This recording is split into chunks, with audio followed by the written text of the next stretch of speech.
Welcome, everyone, to this week's edition of the Commercial Real Estate 101 podcast. Excited to see you all this afternoon. For those of you guys who are tuning in for the first time, we started this podcast back in 2020 to become kind of the watering hole for commercial real estate content. And today we have a phenomenal guest, Jake Heller, who is the operator and owner of the AI for CRE Collective. I've actually been a member of the collective pretty close to its inception, and I've got a lot of value from the insights that Jake and his team share regarding AI and how you can implement it into your day-to-day. And this doesn't just apply for brokers. It can apply for property management and asset managers. I mean, you name it, AI can really amplify the results that you achieve in your business. So Jake, great to see you and great to finally meet you in person, or not person, but digitally, I should say. Yeah, I guess this is the first time we've actually talked one-on-one here. So this is cool. Yeah. Thanks for having me. Absolutely, man. I'm really excited to kind of dive in because, again, just to give you background on myself, I actually come from a tech background. I used to be an engineer and then got into software development, and I did that for a while. And it's just kind of amazing to see how AI has, kind of changed the game when it comes to technology. And so I'm really looking forward to diving into this a little bit more in depth. So to start out, tell us a little bit about yourself. I'm kind of interested to hear your story as far as when you got into the business and even before then, just to give us perspective. Yeah. So I'm third generation from a home building family. Actually, we were private home builders in 3 states: California, Nevada, and Arizona. Got started in the late 80s. My grandfather and father, and had a pretty good run. We've built several thousand houses in all of those markets I mentioned. Post the GFC, definitely slowed down, got hurt pretty good, like a lot of other folks. And the family began developing apartments and acquiring assets in various different asset types, retail, industrial, you name it. And now operating as a family office, which I've never worked directly for. I've always worked in parallel to, and fortunately I've been able to be entrepreneurial and throw a bunch of shit, excuse my language, at the wall and see what sticks. And so I've done quite a few things, some interesting things. I've built a handful of apartment buildings here in LA. I've operated as a contractor. I'm a licensed general contractor here in California. So we've done some third-party construction work. We've started an entitlements and permit expediting business, which is still operational today, and focused on Southern California for the most part. But we facilitated about 6,000 units here locally. And most recently, we've kind of come full circle back to the home building space, and we work with a couple of publicly traded home builders and focused on delivering them lots. The whole model has really changed. They don't want to carry land or any assets on their balance sheet, so they rely on what they call land light partners to deliver them finished lots. And so we're working pretty closely with a couple of publics here in California in pretty select markets. And then also the AI for CRE Collective, which that's been fun. And I imagine we're going to dig into the details of that today. So I'm excited to talk about it. Absolutely. Yeah. So you come from a broad base of understanding of the real estate industry, which really helps to put these types of tools into perspective for our audience, because, obviously use case is the most important thing when it comes to these types of tools, because there's so much you can do with these tools, but being able to tailor something that is specific to a particular industry is really where the value's unlocked. So really excited to kind of dive into that further. So, what got you interested in these types of tools to start? Was it something that kind of grew organically from you kind of playing around with some of these tools and incorporating them in your business, and then you decided, why not just share this with the world? Yeah, look, it was always just really interesting to me, and I think a lot of people would agree. These tools are almost addicting.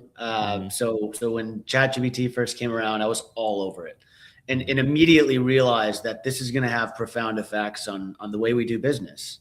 Didn't realize just how profound it would actually become. And I still think we haven't even scratched the surface of what's going to happen. And I have a lot of theories. I think a lot of people have theories, but we really have no clue just how transformative and powerful this technology is.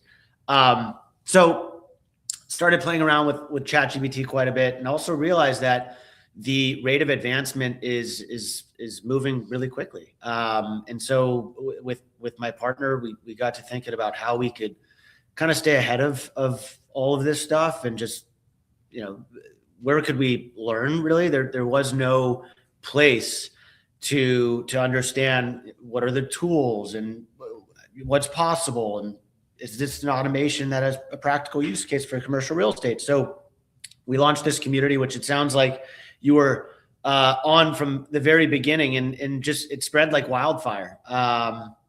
So today we consider ourselves the largest AI education platform specifically for commercial real estate. It's a place for people to learn what's possible, what are the tools that are out there, what workflows have high ROI,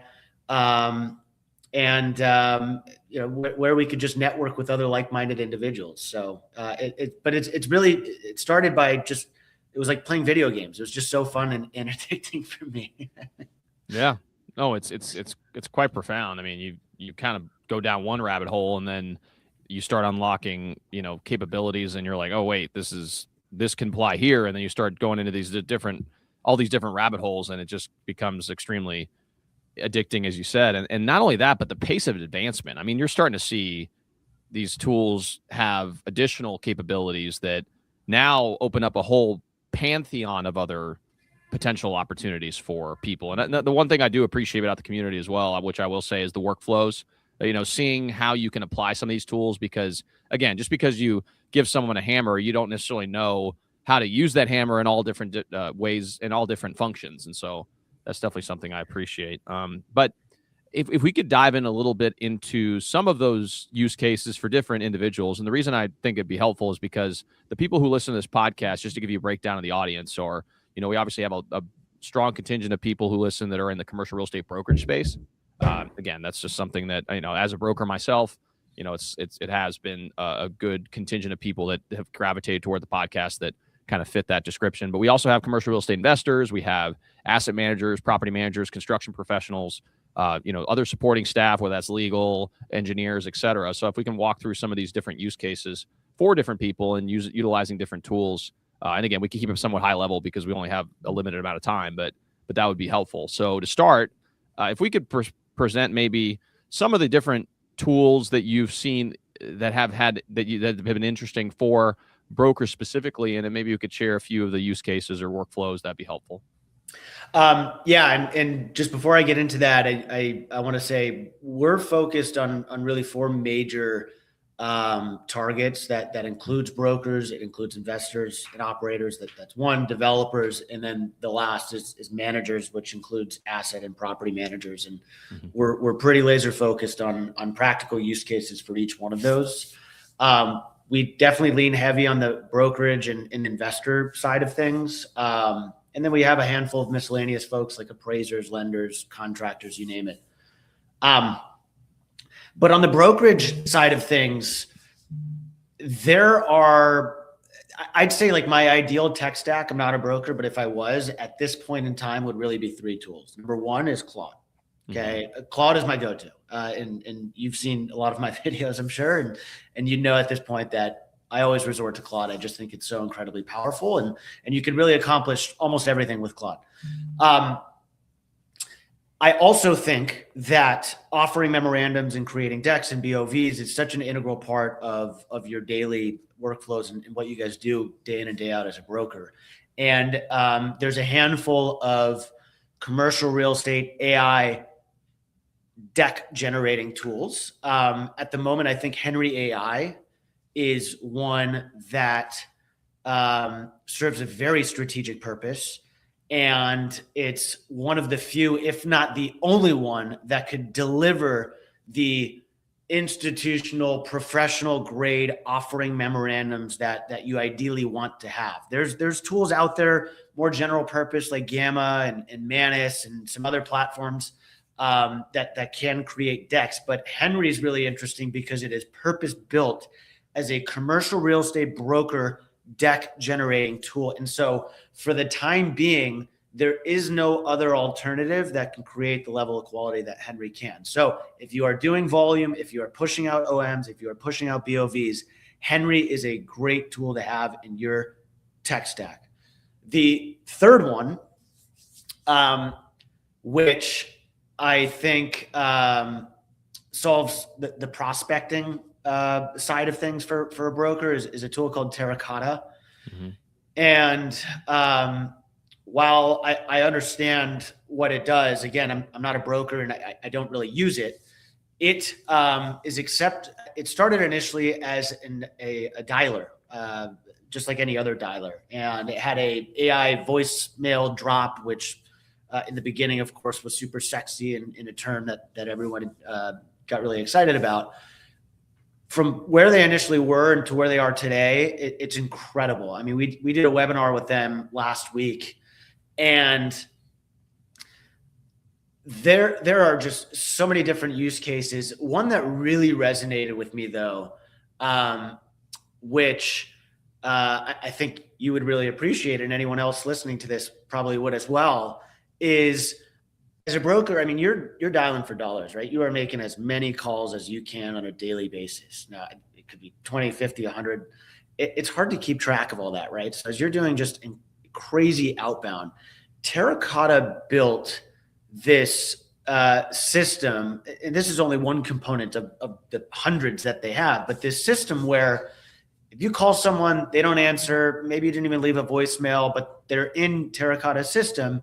If they call you back, you're going to get an AI summary of that person, and not just their name, right? 'Cause like, that's not even that interesting, but like, what's their property address? What type of property is it? And as much information as it could pull that's available, right? So for example, you dial Alicia, she owns an industrial property at 1234 Main Street. Great. Like, you're going to call 50 other people before you call back. She calls you back. And if you could have the ability to say, hey, Alicia, great to hear from you. Like, I was just thinking about your industrial property on Main Street. That is like night and day, right? Now, some people might not think so, but it's the little stuff, right? Stacking these small wins that I think just compound. And that's one of those things I saw, and it really resonated with me. And I was like, holy crap, this is incredible. So Terracotta, I mean, all the skip tracing, you could query a natural language. Hey, find me, 50 owners in this market and get me all their contact info, right? And it'll do that, and it'll put a list together for you. So those three tools, I think, if you're a broker for the short term, I mean, this stuff is moving so incredibly fast. So who knows if in a month, 2 months, or whatever, if Claude or one of these general purpose tools is going to have similar capabilities. But for the short term, I think that's a great tech stack to have. Oh, absolutely. Yeah, I haven't played around with Henry yet, but I've heard good things, and I've seen some of the videos that you guys have shared on the collective regarding that. And it seems like you're talking, very high quality, very professional, institutional grade OMs and pitch decks and the like, which is great. One thing I played around with too, which is kind of interesting, is GenSpark AI does a pretty good job of base level pitch decks.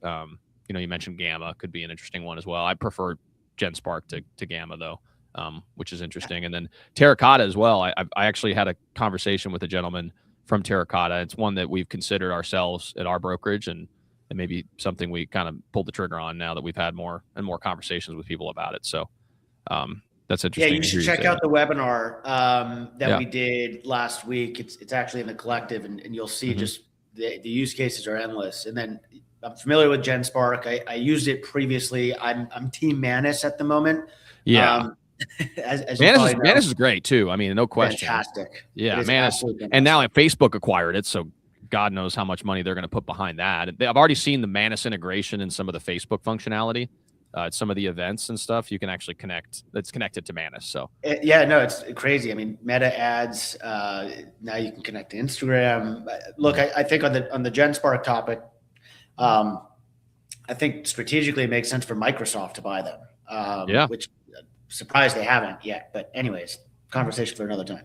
Absolutely, absolutely. So one thing I'm curious about is regarding the marketing piece. So we identify different functions within a business, and one is obviously outbound. One is creating a presentation to be able to present to prospective clients, and then the other pieces are related to marketing. In that respect, have you seen anything unique that you kind of use as far as that's concerned? Just kind of curious.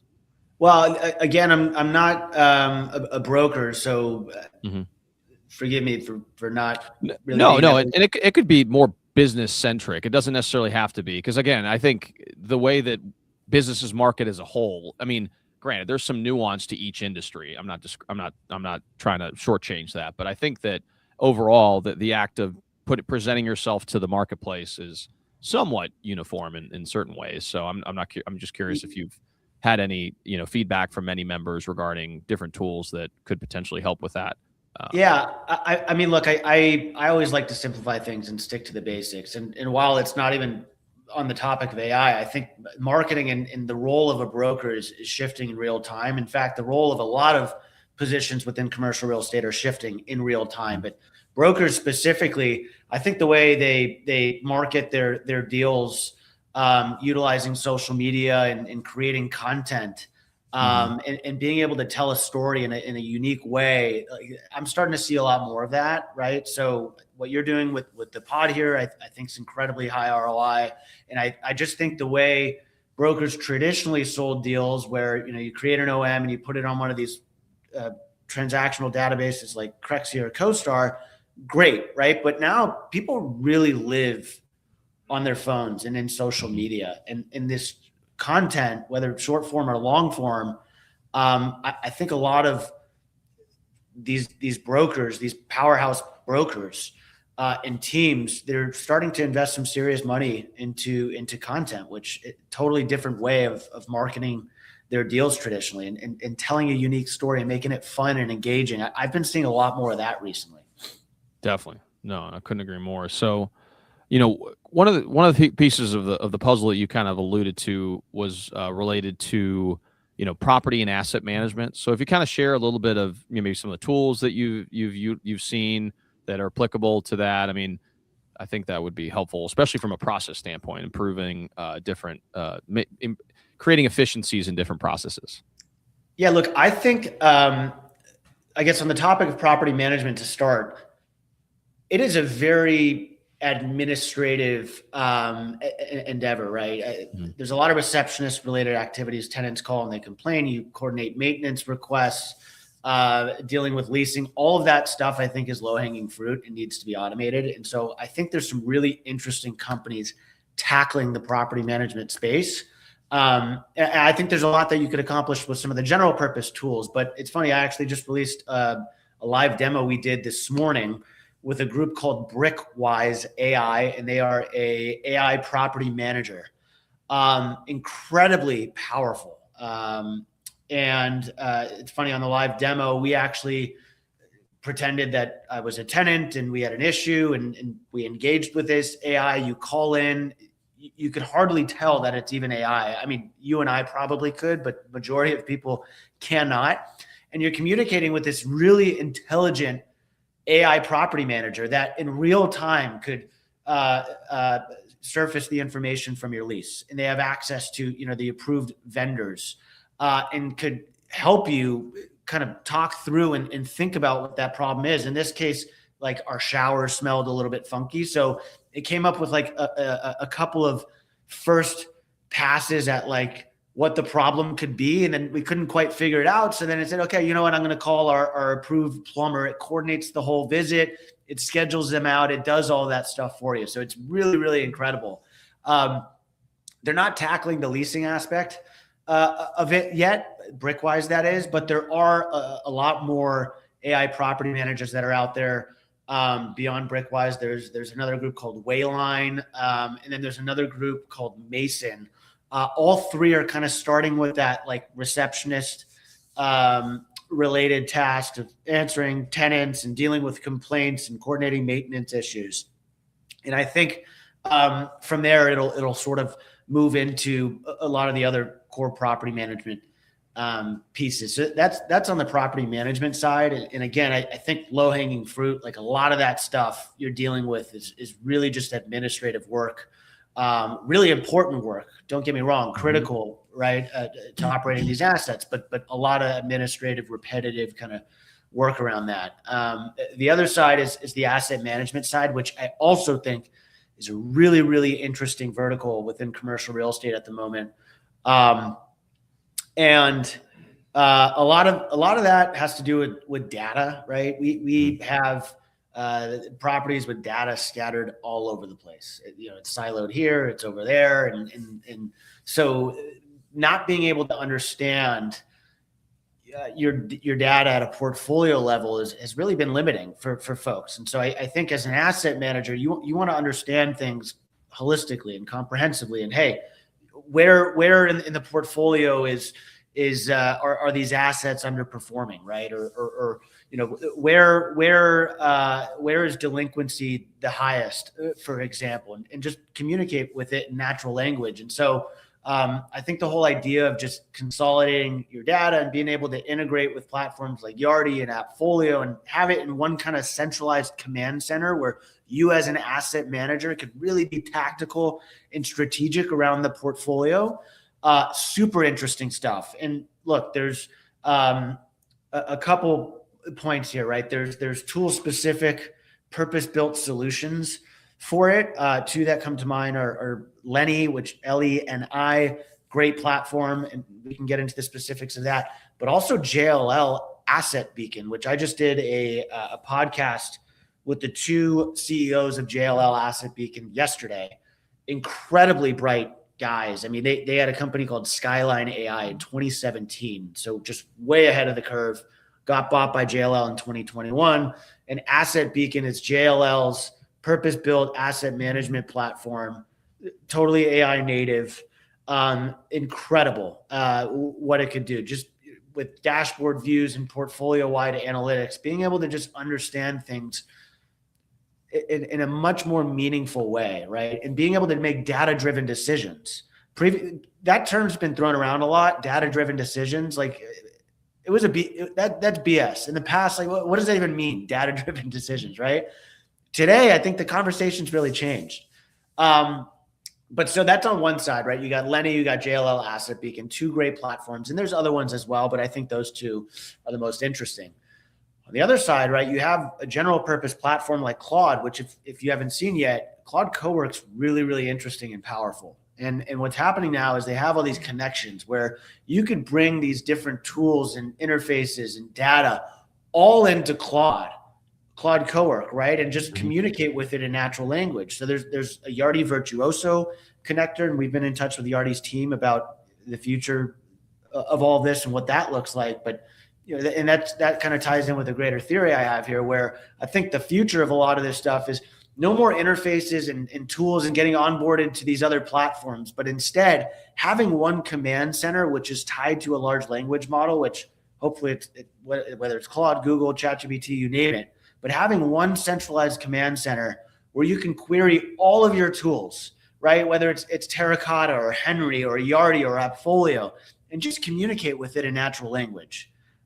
I think kind of that's the future of where we're going with this. But Claude Cowork is interesting in that sense because you could effectively play asset manager in a sense where you can query all of your data and just communicate with it, which is really interesting.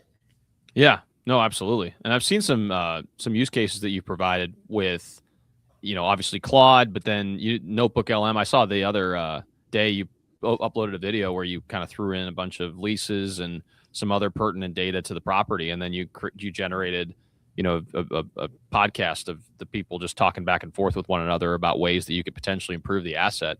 And it just got me thinking, it's like, wow, like that could be a unique way to be able to add value, like a value proposition for owners, where it's like, hey, I'm going to create, I'm going to essentially create this data dump, whether there's an integration with that platform at some point or if you have to natively upload everything to it and then generate that content, then you could send it off once a month or once a quarter to owners to kind of present them with what you've been doing or ways that you've been able to improve the asset I mean, that seems like a pretty unique value proposition that I can imagine most property managers aren't doing. Yeah, no doubt about it. And I think for you as a broker, a lot of the use cases we do, I think, are pretty transferable across roles, right? So with that exact example, what we did was we were effectively a property manager, asset manager, owner. We had all these different reports. I think it was like 8 different reports. It was aged receivables and rent roll and you name it. And being able or looking through all of that takes a lot of time. So instead we put it into Notebook LM and we created this like audio overview where you have these AI individuals talking about what's happening in these reports and just dissecting it and analyzing it, which you could listen to on the way to the office, right, on your commute to work. But I think a similar use case could be said for brokers where perhaps you have a deal you're marketing for an owner and you have all the conversations in your email and you have LOIs and counter offers and you can consolidate all this stuff in a Notebook LM, create that same audio overview or even a deck or whatever and send it to the owner. And perhaps that doesn't move the needle so much, but it's sort of a differentiator in some sense, right? So a lot of these use cases are pretty transferable. Well, and I think too, it's another process improvement because I feel like there's a lot of brokers out there, especially if you're a landlord rep or you're wanting to present activity updates to owners. I mean, that's a great way to save you an hour of time, of having to figure out, okay, well, calling around, making sure you gather updates, whatever, and then putting all the data together in a presentable report that you can send off to an owner. But if you can have, access to some of this information and just dump it in a Notebook LM and then generate something that you could send to the owner, you just saved yourself 30 minutes a week or, and all that adds up, which is essentially what we're trying to do is to find ways to improve processes to make things more efficient so that you could focus more of your time on what's most important in your business. So exactly. Yeah. So curious about the next thing I'd love to talk about is AI agents. So this has become a much more, relevant topic, especially recently. I haven't had a chance to play around with it yet, but with Perplexity, it seems like there's a new functionality called the computer, I believe, where now you're able to kind of have all these AI agents working in the background. Obviously, we talk about Manus. That's another, unique tool where this is the case. So I'm kind of curious if you could elaborate a little bit on those, because again, it seems like the future could very well be where you have some of these agents perform these types of repetitive tasks for you. And obviously that creates huge operational efficiencies. Yeah. I think the AI agents are interesting. I mean, clearly there's been a lot of talk around OpenClaw, for example. But again, like I like to stick to the basics and simplify. And my theory around a lot of this stuff is that as a commercial real estate professional, I'm not sure it's the highest ROI and best use of your time to set up these AI agents and to deal with that learning curve at the moment. Sure. Especially as a broker, right? Like I think the highest use of your time is prospecting, making as many calls as possible. And you could use Terracotta to enhance that, right? I'm all about finding efficiencies where we already are and not replacing or fully like disrupting like what it is we already do. Cause I think that's the mistake a lot of people make is they try and AI everything. And that's where you get into trouble. But certainly the AI agents are interesting. I think that's no doubt the future. And there's a lot of really interesting platforms which could help you set these up. I mean, on the topic of OpenClaw, which I got in there, I tried it myself. I don't think that's a good use of any commercial real estate professional's time at the moment. Zero. In fact, I think Claude Code and CoWork, you could accomplish 95% of OpenClaw just using Claude. So why spend the time, hours and hours of time trying to get this thing set up? It's set up in the wrong way. It's somewhat risky. It should certainly be set up the right way when Claude could really accomplish so much of that already. In fact, Claude released Dispatch. Yeah, I heard about that. Yesterday or the day before, which is quasi OpenClaw, right? And it'll continue to get better. And that kind of speaks to a much larger theme, right? It's like you want something to happen or you want this tech to have certain capabilities. And if you wait long enough, like it'll eventually just kind of appear and like show up, which is what happened with Claude. We knew that it was going to have similar capabilities to OpenClaw. So we're seeing that with Dispatch. Manus has a similar capability as well, where you could effectively text through Telegram and soon to be WhatsApp. That's the insider information there. Again, Manus bought by Meta. They're soon going to have WhatsApp where you could communicate with your agent while on the fly. And again, as a broker, I think that's incredibly powerful. If you're on a property tour, doing a property inspection, being able to, hey, speak to your agent and say, hey, please create an offering memorandum for me. Here's all the information. So no doubt, like we're heading into this world where these autonomous AI agents will have profound effects on the way that we do business.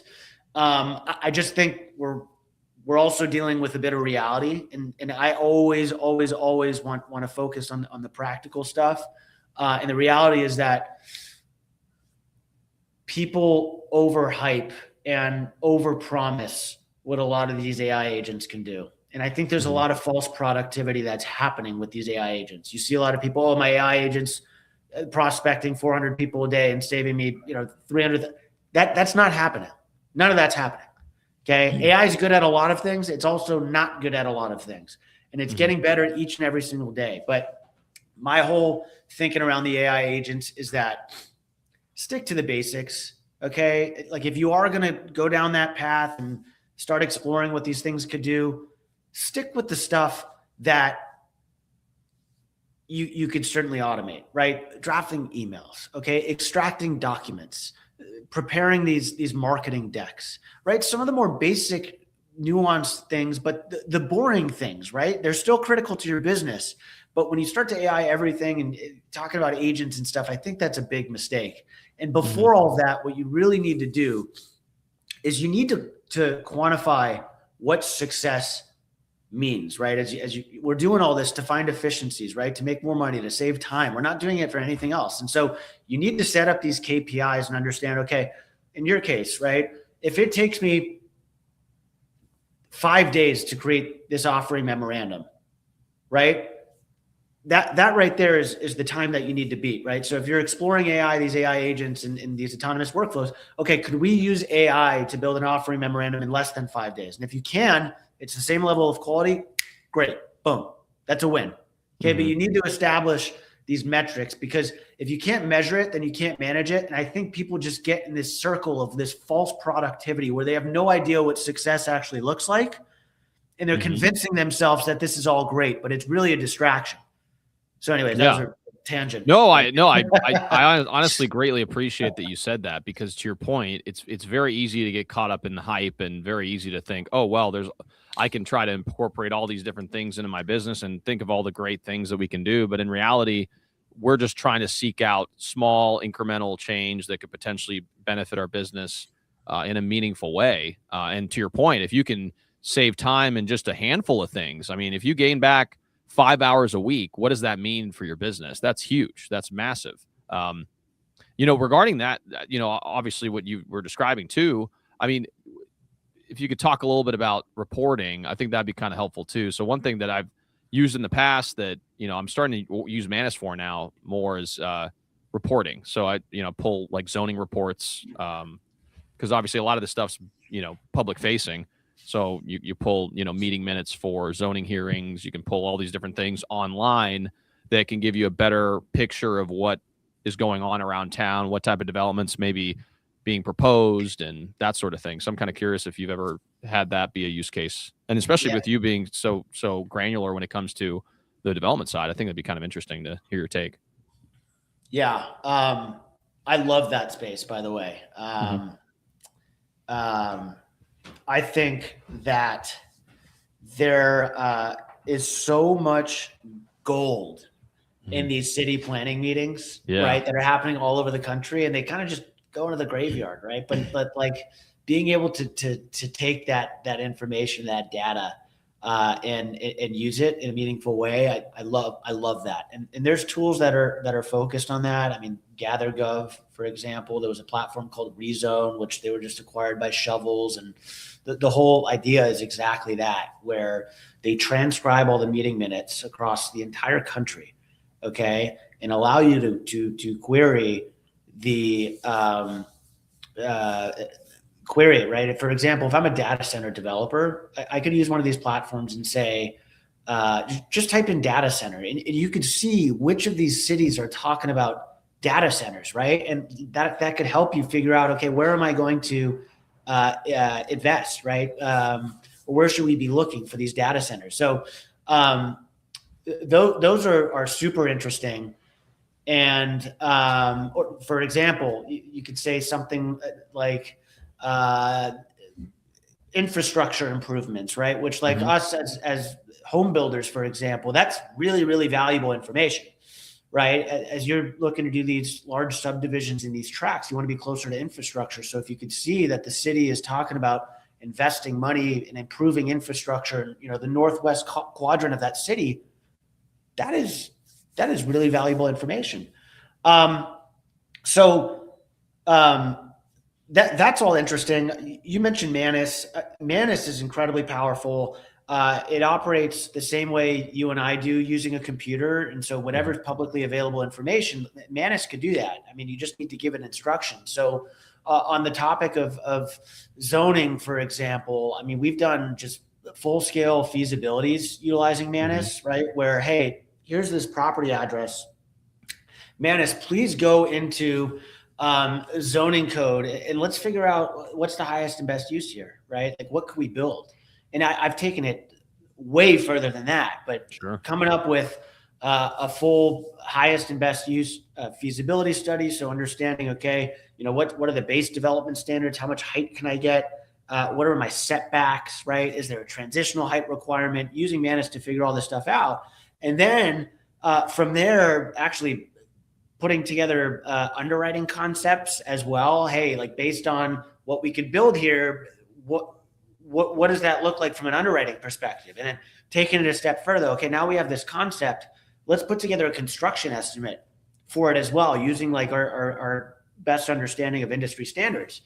And then from there, I mean, Manus could even they integrate with Gemini's Nano Banana too, which you can generate any type of images. And next thing you know, you're creating renderings for this particular building, incredible ones at that. You're creating floor plans. And so traditionally, to do all of that, I mean, first off, there's the knowledge barrier for most people. It's like, where do I even get started? I don't know how to look at zoning code or building code or any of that crap. And then, you got to underwrite it. And then you got to hit up your contractor and figure out where the construction costs are.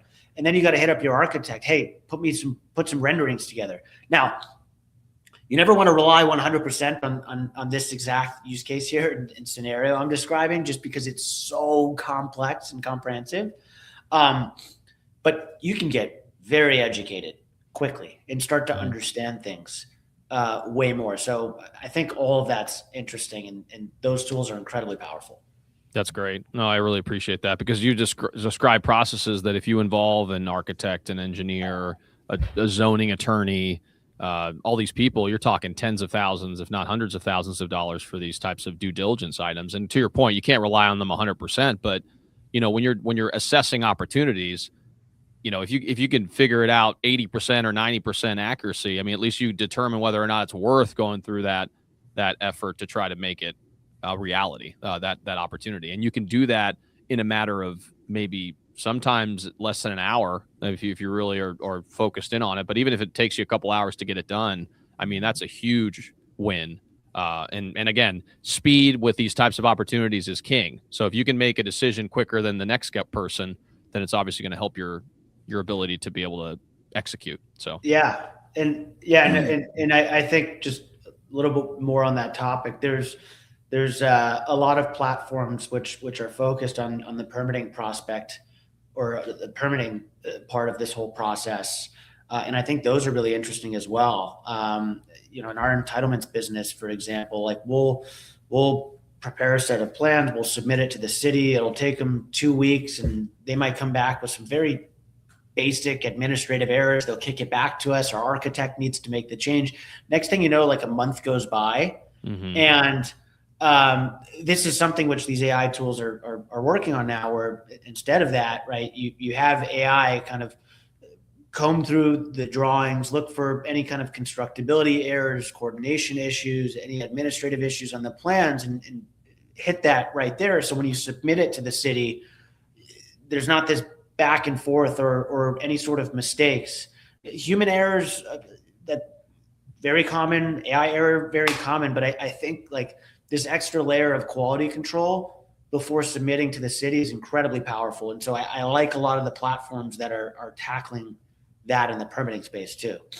Absolutely. And there's some municipalities around the country that are trying to implement it in their own, agencies. So actually, interestingly enough, Louisville is one of 3 cities, I believe, that is rolling out permitting an AI tool for the permitting process. So I think I actually know which tool.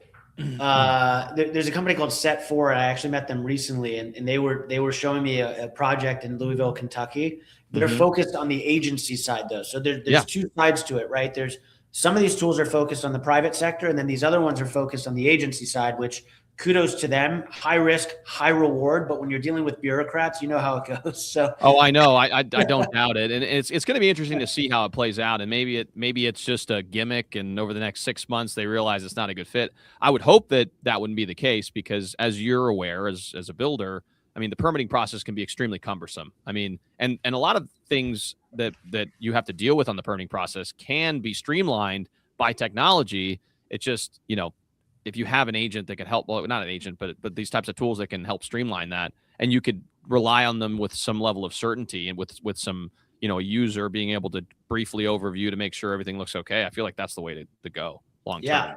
No, I mean, look, that's low hanging fruit. Like I've used Claude or Manus to just review construction documents. And one thing that I just remember from that use case I did was there was a slope for the driveway that exceeded like 20%, and Claude called it out. It was like, that's too high of a slope. Cars will scrape.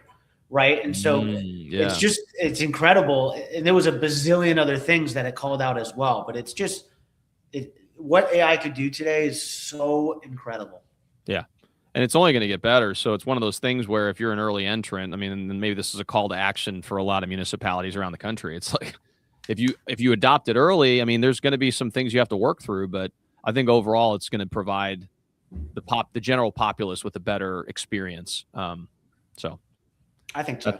Call to action there for those individuals. But so, briefly before we kind of open up to Q&A, I mean, what do you see the future of AI? I mean, again, this is a very broad question, but maybe if you can apply it to the industries that we're describing, what do you see the future of this industry kind of looking like with AI as part of the process? Yeah, it's a good question. It's a loaded question, no doubt about it. Look, I think to make it simple, we're talking about arguably the most transformative technology ever, right? Maybe not. Intersecting with one of the largest industries ever, which traditionally has not adopted technology in a meaningful way. Okay, commercial real estate, I think, was it $30 trillion? I think so. Such exciting times for us. And the reality is that commercial real estate is not that difficult. It really isn't. Okay. So we should see substantial changes and things happening. Like I said previously, I think roles are really shifting in real time. Okay. Like when you look at the analyst, for example, someone who's there to really analyze deals, traditionally, that's not what they've been doing. They've been doing data entry. Right? They're glorified data entry individuals. You take a rent roll and you have to extract it, and then you plug all this into Excel, and you're dealing with model errors and all this crap. You're not even analyzing the deal, right? And so now we're living in a world where with these AI agents in Excel and these underwriting platforms, the data entry piece, that's spoken for, that's handled, right? Automated, done. AI could really solve that. And so now these analysts could actually focus on analyzing these deals, right? So I think this new world of analysts, this new group of analysts needs to have a little bit of a different skill set, And my theory around that is that they need to be the best orchestrator of these tools, right? The best analysts are going to be the best orchestrator of these tools and understand, okay, which tool do I need to use for the best result in what, right? And they also need to be good at things like quality control and judgment, right? So there's this new skill set, which I think is kind of adapting in real time. And that's just the analyst role, but I think that's applicable to every single role within commercial real estate. So look, a lot of people talk about, is AI going to replace me? Like, come on, I don't know. But at the end of the day, like, the roles are definitely changing. The way we operate and do business is changing. And I think you got to stay on top of what that actually means. And so for me, like, a lot of people ask me, hey, like, what should I be doing? Or am I going to get left behind? And I think, like, the most important person, aside from the individuals bringing in money to an organization, but arguably the most important person at any company right now today, I'm speaking as of March 19th, is the AI guy or gal, right? The person who people go to ask questions around this stuff. That person, in my opinion, is, I'm not going to say irreplaceable, but a incredibly high value member to the team. And you're seeing it with a lot of these organizations. They're bringing in CTOs and chief AI officers and folks who can kind of help them get started on this journey. Those are really, really important roles in any company. And I talk to a lot of the younger generation folks just coming out of college, and they'll ask me, hey, where should I be spending my time or thinking about? And I think that's a great use of time, is just to be understanding of what's possible and be the person who people come to when they have questions around AI. So things are definitely changing. They're changing very quickly. And it's one of the most exciting times ever, I think. Yeah, no, I couldn't agree more. And to your point, I think putting in some effort into understanding how these tools could benefit your business, or if you're working for someone else, like how these tools could benefit your employer or whoever you're working with. I mean, that's a great use of your time. And that kind of brings us to the next question, which was, tell us a little bit about the AI for CRE Collective. I mean, obviously I've been a member pretty much since its inception. I think I may have been in the first 100 that joined. And again, I've gotten a lot of value out of it, but I'm kind of curious if you could share a little bit more about that for those who are listening. Yeah. So we are an AI education platform specifically for commercial real estate. The whole idea is just practical education, practical use cases for commercial real estate professionals. And we focus on those four kind of main targets I mentioned: the brokers, investors, developers, and managers. But each and every day there's new insights around all this stuff. We talk about some of the kind of highlight news stories as well, which new companies are tackling which issue in commercial real estate, which of the big boys are integrating AI, and what does that look like? What do the stats look like? We are laser focused on the highest ROI AI related activities that people in commercial real estate should be doing or thinking about at the moment. And we also talk about the stuff they shouldn't be thinking about too, right? Just because I think a really dangerous thing for groups is, I mean, humans like to chase the shiniest new object. And I think with how rapid the pace is of these tools, they could be treading in the wrong direction, right? And allocating money, time, and resources to a tool or a use case or a workflow that's just, it could be obsolete in the next day or 2 weeks or whatever. And so, we talk about the winners, we talk about the losers as well. And we help folks understand and prioritize both their short-term needs and wants with all this stuff, and then also the long-term needs and wants. And I think oftentimes people, for the time being, like they'll sacrifice the long-term needs, as an organization, and prioritize the short-term, which could oftentimes be a mistake. And these tools and these founders and companies are getting really smart about bringing people onto their platform and making it very difficult for them to get off, right? And so, if any, I tell people as well, like, if you are going to use a new AI tool, or you're going to try a different piece of software, don't sign a long-term commitment right now. This stuff is moving too fast, right? So if you can get in and out of these platforms and it fulfills a short-term need of yours, great, right? But just understand the long-term implications of all this stuff.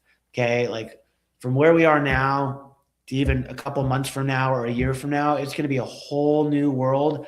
And what we are looking at today is the worst version of AI, the worst version of these tools. It's wild to think. I mean, you just look at last year or the year before. I think there was like a little clip of back in the day when you had, I can't remember which tool, but the video generating tools back in like 2022, 2023, and it looks all janky. And then all of a sudden nowadays, just 2 years later, it looks like that. I mean, it's not quite real, but it's pretty profound, the difference in product performance. And that's just in a 2-year period. So God knows where we're going to be in 5 years. I mean, it's just not even fathomable at this point. It's crazy. And I'll never understand the AI haters, right? Like if you look at like Manus, for example, I don't know when he started using Manus. Manus was created like a year ago. Yeah. And if you look at where it is now, it's the most incredible thing ever. Like ChatGPT, I don't know exactly when they got started, but just like appreciate the small wins, right? This is really transformative technology. And like a lot of people are just, AI, like, and just write it off. Like, come on, I don't take people like that seriously. There's very tangible, high ROI use cases, many of which we just talked about on this conversation here. But like, why deny it? Like, why fight it? It makes no sense to me. And so I just think like even a month from now, things are going to be drastically different. It's crazy the pace of advancement of all this stuff. And so the AI for CRE Collective is a great place to be, to just understand all of this stuff. Understand where you should be spending your time, money, and resources, and just stay educated on all of this, because it's very, very hard to keep up with this stuff. You almost have to be unemployed, and even then, you still can't keep up with this stuff. So, yeah. Well, no, yeah, and having a repository that you can go to when you have time, because I know everyone's busy, everyone has their own business that they're dealing with. But if you carve out an hour here, an hour there to kind of dive into some of the curriculum, I mean, that's kind of what I've been doing. It's just when I have the time, maybe on the weekends, I'll hop in for an hour just to kind of play around with some of the stuff that you've already kind of uncovered. And then I'm like, oh, that's an interesting use case. And then you start playing around with some of these tools. And sometimes it's not applicable to what you need, but other times it does have a valuable use case. So obviously I appreciate what you've been doing so far with the collective. And I'm hopeful that, other people who are listening to this podcast will find some similar value in it. So appreciate that. Yeah. Of course. Well, I was going to. Oh yeah, of course. Well, I'm going to go ahead and open up to Q&A. So if you guys will listen to this on YouTube, LinkedIn, Facebook, however, just feel free to type away in the chat box. I will give it about a minute to see if anyone has any questions specifically. But and it looks like we did have someone say that you're the man, which is great. So that's that's fun to see that people are engaged. But in the meantime, is there a question or maybe a topic that you wish we would have kind of covered in this podcast that we haven't yet covered? Not necessarily. I do just want to reiterate the whole AI everything piece. Like it's a big, big mistake. While the administrative and boring stuff, like nobody really wants to deal with that. It's the most, arguably some of the more important stuff. And so unfortunately you need to start there. You're not going to automate your entire business at this point in time. It's just not realistic. And so also setting up measurable KPIs as well for everything that you do, right? Whether it's creating a deck, sending an email, cold calling, underwriting, you need to understand the data, okay? Because if it's being done manually without AI or technology, in a way shorter amount of time than it is with AI or technology, then what are you doing, right? You're doing it because it's cool, it's fun, it's addicting. Like it's a big problem. So for us, like again, if you can't measure it, you can't manage it. Really important concept, I think.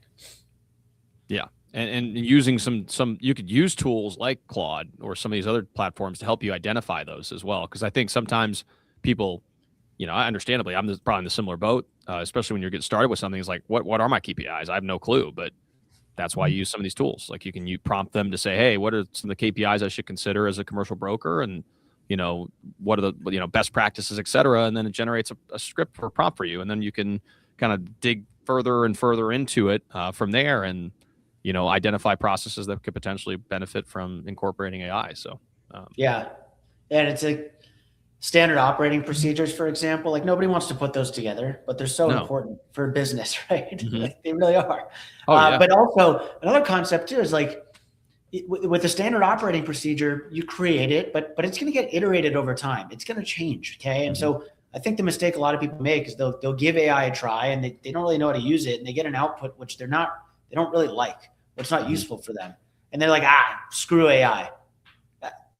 Again, I don't take those people seriously, but like when you're using AI, just understand like it's not going to be perfect. Okay. And as humans, like we're not perfect either. And I oftentimes laugh when people are like, oh, I tried AI and it was wrong. Do you know how many times I'm wrong per day? Do you know how many times you're wrong per day? Yeah. Just ask my wife. It's incredible. I'm wrong all day long. And so for you to just come over here and say, oh, I used Claude to review this contract and it was wrong. Come on, man. Are you serious? And so I'm a proponent of Claude skills and Mana skills and all these skills that you can create as well, which are very specific instructions for the AI to do. And just know when you create these skills, it's not going to be perfect the first go around. You'll use it once and maybe it makes a mistake and you iterate and you make it better and it evolves over time. The same way you train team members and an analyst. So it requires patience and it requires a time investment, which a lot of people unfortunately don't like to make. They're just looking for the boom, just get rich quick type deal, and it doesn't work like that. Definitely. No, I couldn't agree more. Well, it looks like you've answered all the questions we have, Jake. So I really appreciate your time. As I said before, for those of you guys who are listening, again, consider the CRE Collective. It really is a very helpful community. Like I said, I've been involved within it for quite some time, and I wouldn't just recommend it for any reason. I think there's actual value that can be gained from being a part of it, and I'm excited to hear the feedback from the audience regarding that. So, Jake, obviously, I greatly appreciate your time. If people want to learn more about you, want to learn ways to be able to maybe join the collective or maybe reach out to you to learn more about your other services, what's the best way to do that? Yeah, go to our website, ai4crecollective.com. You can get in touch with us there. Email me too. I usually don't do this, but jake@westmontpartners.com. You could send me an email there.